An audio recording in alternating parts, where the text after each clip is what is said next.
वो तीनों कठपुतलियां जो कुछ देर पहले बेजान पड़ी थीं, अचानक किसी मुर्दे की तरह जाग उठी। वो जमीन पर नहीं चल रही थीं, बल्कि हवा में तैरते हुए धीरे धीरे उन तीनों दोस्तों के सिरों के ठीक ऊपर पहुंच गई। उन कठपुतलियों की उंगलियों से बारीक चमकीले धागे निकलने लगे और एक एक करके वो धागे लवली के शरीर के जोड़ जोड़ से जुड़ते चले गए। अचानक बिना किसी सरसराहट के लवली एक झटके से अपने बिस्तर पर खड़ा हो गया। पर ये वो लवली नहीं था जिसे इनायत और रोहन जानते थे। ये कहानी है लवली, इनायत और रोहन की, तीन दोस्त जो अपनी आंखों में बड़े शहरों के सपने लिए एक नामी कॉरपोरेट कंपनी में शामिल हुए थे। लवली चंडीगढ़ से था, इनायत लखनऊ से और रोहन बनारस से। पहले ही दिन ऑफिस के ओरिएंटेशन में उनकी दोस्ती हो गई। हफ्ते भर की भागदौड़ के बाद उन्हें गुरुग्राम के पुराने इलाके में एक 2 मंजिला पुश्तैनी मकान मिला, नवाबगंज विला। अब ये जो विला है ना, वो देखने में थोड़ा अजीब और पुराना जरूर था, पर उन्होंने इस नवाबगंज विला को ही अपना नया ठिकाना बना लिया। हर शाम की ढलती रोशनी में वो 2 मंजिला मकान किसी पुराने खंडहर जैसा लग रहा था। खिड़कियों के शीशे धुंधले थे और बरामदे में लगे पुराने झूमर पर मकड़ियों ने अपना साम्राज्य बना लिया था। जैसे ही लवली ने चाबी घुमाई, अंदर से एक अजीब सा ठंडी हवा का झोंका आया, जैसे कोई बरसों से उनका इंतजार कर रहा हो। बिना कुछ बोले, एक दबे हुए खौफ के साथ तीनों उस नवाबगंज विला की दहलीज पार कर गए। तेरे की, ओए, अरे रब रखा, ओए इनायत, ये घर है या किसी हॉरर फिल्म का सेट है? दीवारें तो देख, ऐसा लग रहा अभी बोल पड़ेंगी। ओ पाजी, इतने तो पैर रख दे, मेरी रूह कांप गई। मियाँ लवली जी, जरा जबान को लगाम दीजिए। अजीब पुराना घर है, इसका मतलब ये थोड़ी ना है कि आप इसे भूतिया कह दें। लखनऊ में ऐसी इमारतों को विरासत कहते हैं। बस जरा सा गर्दो गुबार ज्यादा है, वरना नक्काशी तो देखिए। सुभान अल्लाह, सुभान अल्लाह। ए गुरु, एको बात कहें, हमका ऐसा लागत है कि तुम दोनों अपनी अपनी जगह सही हो, में कोनो दिक्कत ना है, लेकिन पर्सनली ना हमको मामला ही यहाँ कुछ गड़बड़ा ही लगता है। हमको ना इस पुरानिया मकान से पुरानी लकड़ी की वैसी महक आ रही है जैसे मणिकर्णिका के घाट के पास वाली गलियों में आती है ना, वैसे। तीनों ने एक दूसरे की ओर देखा। इनायत के चेहरे पर तहजीब वाली मुस्कान थी, रोहन के चेहरे पर बनारसी बेफिक्री और लवली के चेहरे पर पंजाबियों वाली हिम्मत। पर उन्हें क्या पता था कि नवाबगंज विला की इन सीलन भरी दीवारों के पीछे कुछ और भी छिपा है। घर की साफ सफाई करते करते तीनों ऊपर वाली मंजिल के आखिरी कमरे तक पहुंचे तो उस कमरे का जो दरवाजा था वो बाकी के दरवाजों से थोड़ा अलग था। जैसे ही लवली ने कंधे से जोर लगाकर उस दरवाजे को धकेला, दरवाजा धक्क करके खुल गया। दरवाजा खुलते ही अंदर से ऐसी गंदी और सड़ी बदबू आई कि तीनों 2 कदम पीछे हट गए। लवली ने रुमाल से नाक ढकी, रोहन ने झाड़ू संभाला और इनायत ने टॉर्च की रोशनी अंधेरे कोने में डाली। जैसे ही टॉर्च की लाइट कमरे के कोने में पड़ी, जालों से लिपटा हुआ एक भारी लकड़ी का पुराना संदूक दिखाई दिया। वो संदूक देखने में बहुत पुराना और अजीब था। उस पर लोहे की पट्टियां लगी थीं और एक बड़ा सा जंग लगा ताला लटक रहा था। ओए तेरी की, ओ पाजी, ए संदूक देख रहे हैं? ऐसा लगता है महाराजा रणजीत सिंह के जमाने दा है। मैं क्या, इसे छोड़ना ठीक नहीं लग रहा मैनू। अरे लवली गुरु, काहे डर रहे हो? हमने बनारस में ऐसे बहुत बक्सा देखे हैं। ये क्या चीज है? हो सकता है कि इसमें पुराने जमाने के सिक्के या फिर कोनो कचरा भरा हो। गुरु, आज इसका पर्दाफाश कर ही देते हैं। मियाँ रोहन, जरा एहतियात से। पुरानी चीजें अक्सर अपने अंदर कई दास्तानें छुपाई होती हैं, है ना? खैर, चलिए अब आप खोलिए इसे, देखें तो सही नवाबगंज के इस विला में क्या दफन है। रोहन ने गहरी सांस ली और संदूक के उस जंग लगे ताले को एक झटके में ही तोड़ दिया। जैसे ही उसने संदूक का ढक्कन खोला, एक सदियों पुरानी सड़ांध ने उनका स्वागत किया। वहां कोई पुराना खजाना या कचरा नहीं, बल्कि मिट्टी से लिपटी हुई 3 कठपुतलियां थीं। उनके चेहरे मिट्टी या लकड़ी से नहीं बने थे। उन्हें देखकर ऐसा लग रहा था जैसे किसी ने जीते जागते इंसान की असली चमड़ी को उन लकड़ी के ढांचों पर मढ़ दिया हो। उनकी कांच की आंखें बिल्कुल असली लग रही थीं, जैसे वो अभी पलक झपका देंगी। सबके चेहरों पर एक ही तरह की कान तक फैली हुई वो शैतानी मुस्कान थी। ओए ओए मवालियों, ओए इनकी आंखें देख रासी, ऐसा लगता है कि अभी पलक झपक देंगी। ओए इनायत, ये कोई खेल खिलौना नहीं है यार। ओ पाजी, ये कोई शैतानी आफत है। देख तो सही, इनकी मुस्कान, इनकी आंखें, ऐसा लग रहा है ये तो अभी बोल पड़ेंगी।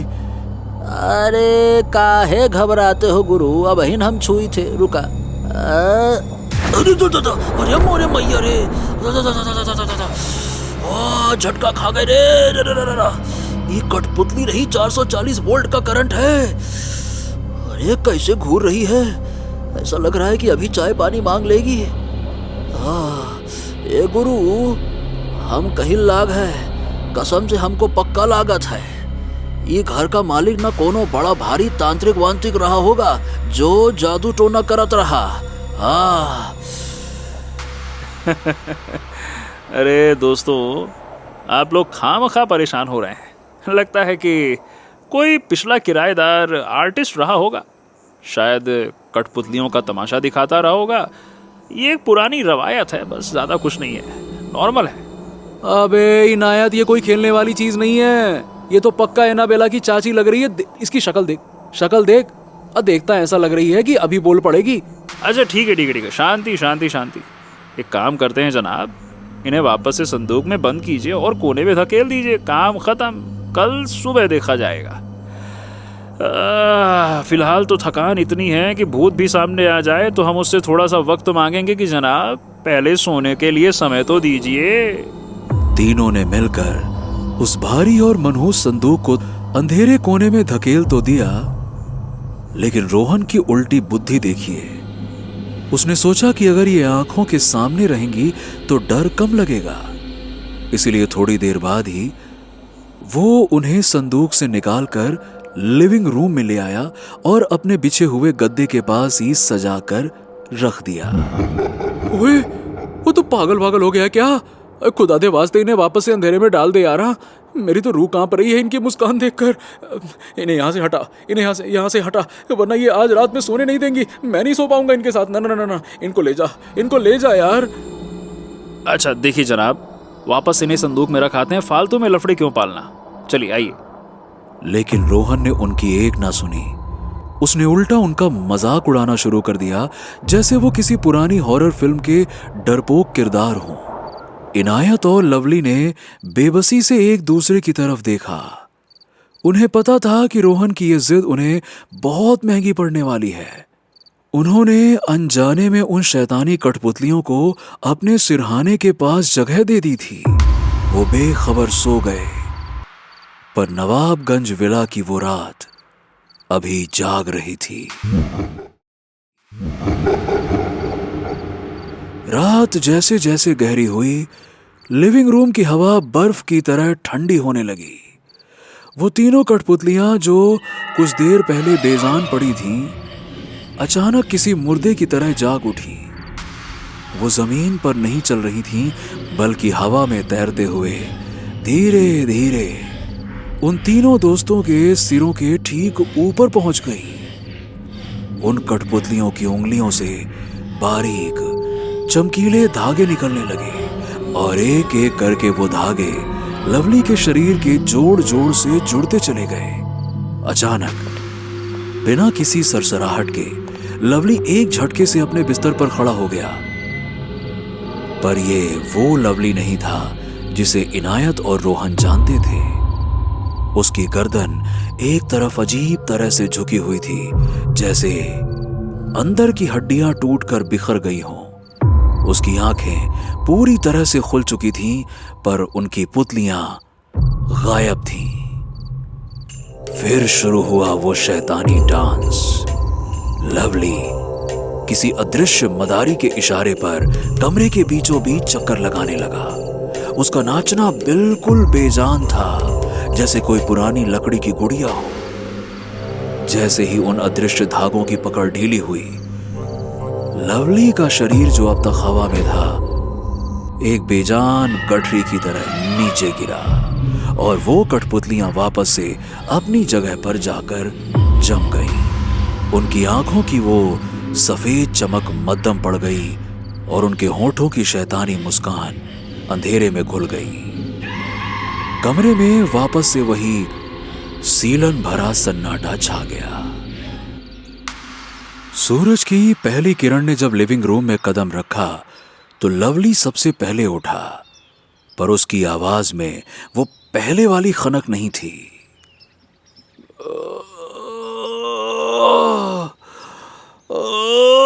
ओए तेरी की पाजी, पाजी मेरी पीठ।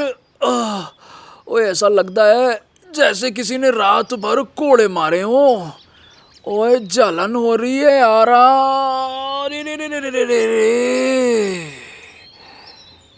ये बोलते ही लवली ने अपना टी शर्ट थोड़ा ऊपर किया। तभी लवली के पास सो रहे इनायत की नींद खुल गई। लवली साहब, ये क्या है? जरा रुकिए। चलिए अपनी जरा टी शर्ट को उतारिए। हाँ उतारिए। लवली ने जैसे ही अपनी टी शर्ट उतारी, दोनों के होश उड़ गए। लवली की पीठ पर नीले काले रंग के गहरे और भयानक निशान उभर आए थे, जो किसी अजीब और शैतानी पैटर्न में एक दूसरे से जुड़े हुए थे। वो निशान धीरे धीरे हिल रहे थे, जैसे चमड़ी के नीचे जिंदा नसें अपना रास्ता बना रही हों। अरे बाप गुरु, ये निशान तो बिल्कुल वैसा ही है जैसे कठपुतलियों को लटकाने के लिए धागे बांधे जाते हैं ना, बिल्कुल वैसा ही है। लवली भाई भैया, आपकी खाल तो जगह जगह से फट रही है। ओए मवालियों, ये क्या हो गया? मैं तो सो रहा था, फिर ये निशान कहाँ से आए? हाँ, कुछ तो बहुत बड़ी गड़बड़ है। हैं? वो कठपुतलियां कहाँ हैं? ए रोहन, तुमने उन्हें यहीं रखा था ना? तीनों की सांसें एक पल के लिए रुक गईं। उनकी नजरें लिविंग रूम के उस कोने की तरफ गड़ीं जहां रोशन ने बड़ी शान से उन तीनों कठपुतलियों को सजाया था, पर वहां अब सिर्फ खाली गद्दा पड़ा था। वो तीनों मनहूस कठपुतलियां वहां से गायब थीं। तीनों ने पूरा लिविंग रूम छान मारा, हर पर्दा उठाया, हर कोना देखा, पर उन कठपुतलियों का कहीं कोई नामो निशान नहीं था। घबराहट और पागलपन की हद तक डरे हुए लवली ने चिल्लाकर कहा, ओ यारा, शायद ऐसा भी तो हो सकता है कि हमने उन्हें कल संदूक से बाहर निकाला ही नहीं हो। हाँ, ऐसा भी तो हो सकता है। शायद ये हमारा वहम हो। एक आखिरी उम्मीद लिए वो जल्दी से उस पुराने संदूक की तरफ भागे, लेकिन संदूक का मुंह किसी भूखे अजगर की तरह खुला था और वो अंदर से बिल्कुल खाली था। तभी रोहन की नजर संदूक के निचले हिस्से पर पड़ी। वहां धूल और मिट्टी के बीच एक पुरानी डायरी रखी थी, जिस पर लाल रंग से लिखा था, मारतंड, नवाबगंज की सदियों पुरानी दास्तानों का वो पागल जादूगर था। लवली ने कांपते हाथों से उस पुरानी डायरी को खोला। नवाबगंज का वो बदनाम जादूगर जिसे लोग कभी सराखों पर बिठाते थे, लेकिन वक्त बदला और लोगों की पसंद भी। धीरे धीरे मार्तंड का खेल पुराना पड़ने लगा और लोग उसके कठपुतली शो का मजाक उड़ाने लगे।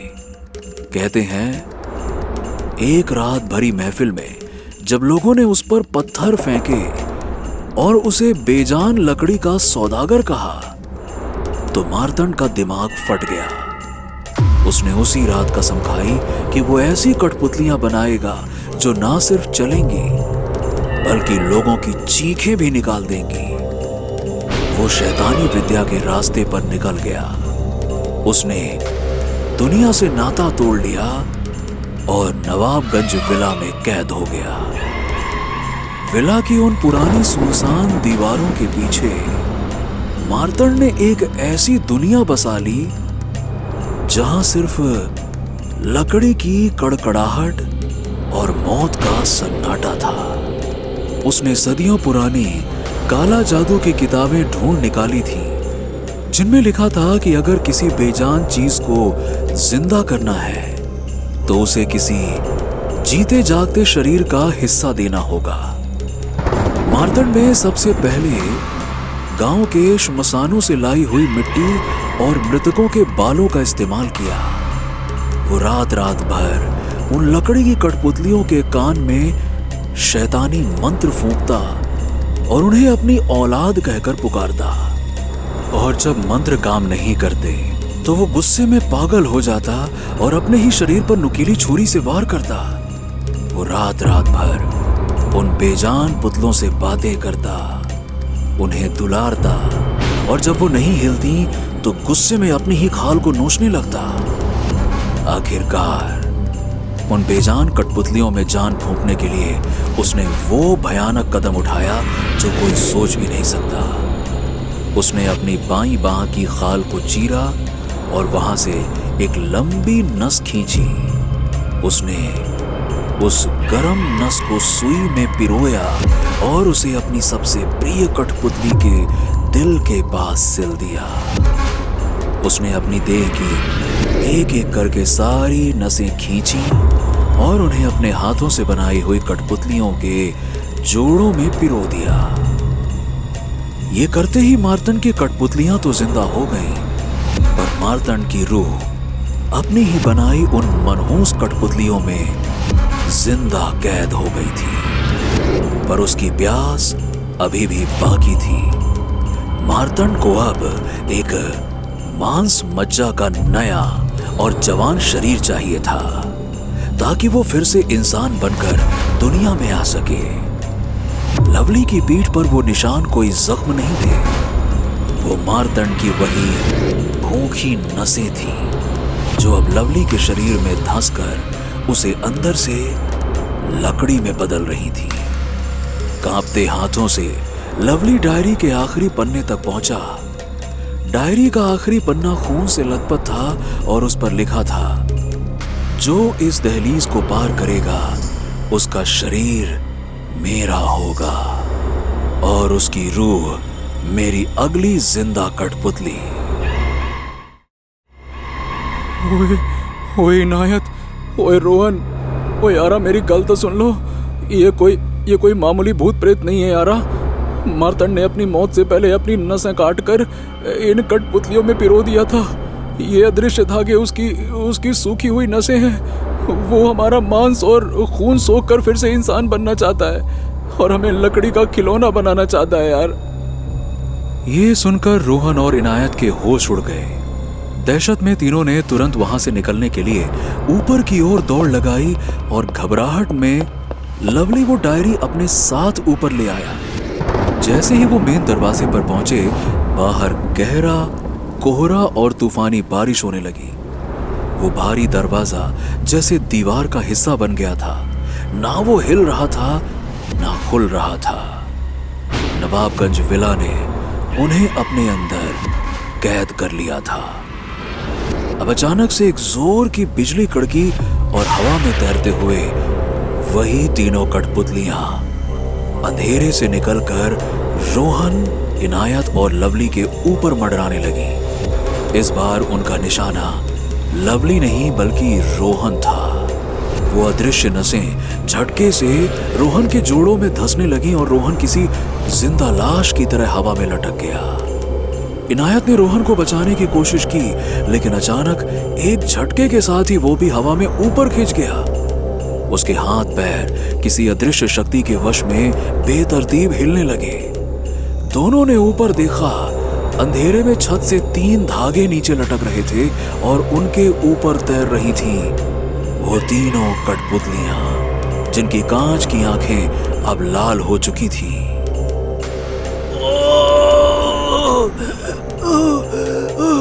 मुझे बचाओ, ये नसें, ये मेरी खाल के अंदर घुस रही हैं, बहुत दर्द हो रहा है लवली। अरे पाजी।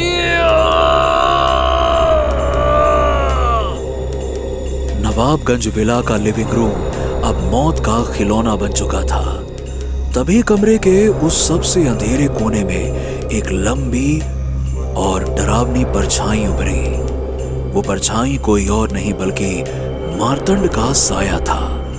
उसकी उंगलियां किसी नुकीले औजार जैसी लंबी और तीखी थीं, जिन पर काली और सूखी हुई नसें लिपटी हुई थीं। वो किसी शैतानी मदारी की तरह हवा में अपने हाथ घुमा रहा था।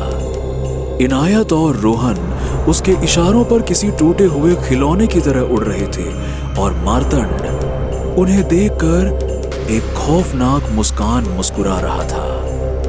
नीचे खड़े लवली को समझ नहीं आ रहा था कि ये मौत का खेल रोका कैसे जाए, और बस तभी अचानक से तीसरी कठपुतली ने उस पर हमला कर दिया।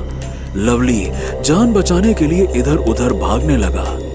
इसी भागदौड़ में मार्तंड की डायरी उसके हाथ से छूटकर जमीन पर गिर गई। कमरे में हवा बिल्कुल नहीं थी, फिर भी डायरी के पन्ने अपने आप तेजी से पलटने लगे और कुछ ही पल बाद डायरी आखिरी पन्ने पर आकर रुक गई। लवली की नजर उस पर टिक गई। उसे लगा कि शायद यहीं से बचने का कोई तरीका मिल सकता है, और उसने तुरंत वो डायरी उठा ली। आखिरी पन्ने पर मार्तंड ने पहले ही सब कुछ लिख रखा था। उसे शायद ये अंदाजा हो गया था कि एक दिन उसकी बनाई हुई कठपुतलियां उसके काबू से बाहर हो सकती हैं। डायरी के आखिरी पन्ने पर लिखा था, जो लकड़ी खून से जिंदा हुई है वो सिर्फ आग से ही खत्म हो सकती है। अब ये पढ़ते ही लवली को समझ में आ गया कि रास्ता उसकी आंखों के सामने था। मार्तंड की कमजोरी कोई मंत्र नहीं बल्कि वही आग थी जो शैतानी नसों को पिघलाकर राख कर सकती थी। लवली बिना एक पल गवाए तेजी से कमरे में रखे मिट्टी के तेल की बोतल की तरफ लपका। उसने पलक झपकते ही संदूक और उन मासूम कठपुतलियों पर मिट्टी का तेल उड़ेल दिया। ओए बहुत हुआ मार्तंड बाबू, अब तो ये शो हम हमेशा के लिए बंद कर देंगे। लवली के हाथ कांप रहे थे। उसने माचिस की तीली रगड़ी और अगले ही पल उसने वो तीली मिट्टी के तेल से भीगी हुई उन कठपुतलियों पर फेंक दी। देखते ही देखते पूरा नवाबगंज विला आग की लपटों में गिर गया। लवली ने किसी तरह से रोहन और इनायत को सहारा दिया और उनके साथ बाहर की ओर बढ़ने लगा। विला की दहलीज पर पहुंचकर लवली एक पल के लिए रुका। उसने पीछे मुड़कर उस जलते हुए खंडहर को देखा और अचानक वो सब कुछ छोड़कर वापस उसी ओर अंदर की तरफ भागा। अरे कहाँ जा रहे हो पाजी? और पागल हो गए हैं कहा? अरे कहाँ जा रहे हो पाजी? अरे रुको, ओए तुम लोग चलो, मैं एक चीज भूल गया हूँ, अभी आया। चलो मैं आता हूँ। विला के अंदर हर तरफ धुआं और आग थी। लवली की नजर जमीन पर पड़ी उस मार्तंड की डायरी पर। लवली ने झटपट वो डायरी उठाकर अपने जैकेट के अंदर छुपा ली और तेजी से बाहर आया। 1 महीना बीत चुका था। रोहन, इनायत और लवली लगभग सब कुछ भूलकर अपने घर लौट चुके थे। रविवार का दिन था। लवली अपने कमरे में बेफिक्र होकर सो रहा था। अचानक उसे अपनी उंगलियों में एक अजीब सी झुनझुनी महसूस हुई और उसकी नींद खुल गई। लवली हैरानी से अपने हाथों को देखने लगा।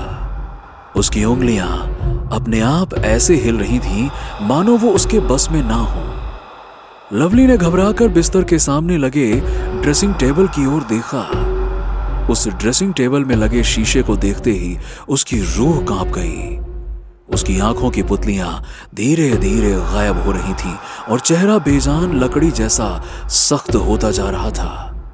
लवली को कुछ समझ नहीं आ रहा था कि आखिर उसके साथ ही क्या हो रहा है। तभी उसकी नजर उस ड्रेसिंग टेबल पे रखी मार्तंड की डायरी पर पड़ी और एक झटके के साथ उस डायरी के पन्ने अपने आप पलटने लगे और पलक झपकते ही वो आखिरी पन्ना लवली की आंखों के सामने था और उस पर बड़े बड़े अक्षरों में लिखा था, अगला शो शुरू होने वाला है।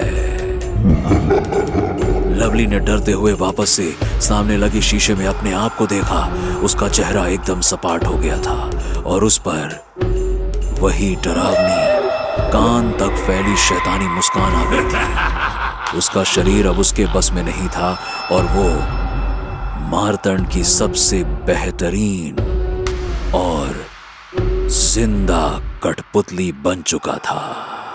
दोस्तों, कैसी लगी आपको ये खौफनाक और रोमांचक कहानी? नीचे कमेंट करके जरूर बताइए। और अगर आपको ये कहानी पसंद आई तो लाइक, शेयर और भूतनाशक पार्टी को सब्सक्राइब करना ना भूलें। हर शुक्रवार हम लाएंगे एक नई हॉरर स्टोरी, तो तुरंत बेल आइकन को दबा दें ताकि ऐसी ही हैरत अंगेज कहानी आपसे कभी छूट ना जाए, क्योंकि डरोगे तभी तो आगे बढ़ोगे।